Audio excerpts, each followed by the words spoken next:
জীবনে শান্তি চান? তাহলে এই 5টি কাজ কখনোই করবেন না। 1, ভুল মানুষকে দ্বিতীয় সুযোগ দেবেন না।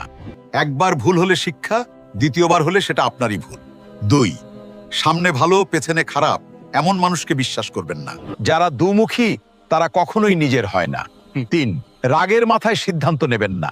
রাগ কমে গেলে সিদ্ধান্ত বদলায়, কিন্তু ক্ষতি আর ফিরে আসে না। 4, কথায় কাউকে আঘাত দেবেন না। শারীরিক কষ্ট ভুলে যায়, কথার আঘাত ভুলে যায় না। 5, নিজের মূল্য কমিয়ে কাউকে খুশি করতে যাবেন না। যে আপনার দাম বোঝে না তার কাছে ছোট হয়ে থাকবেন।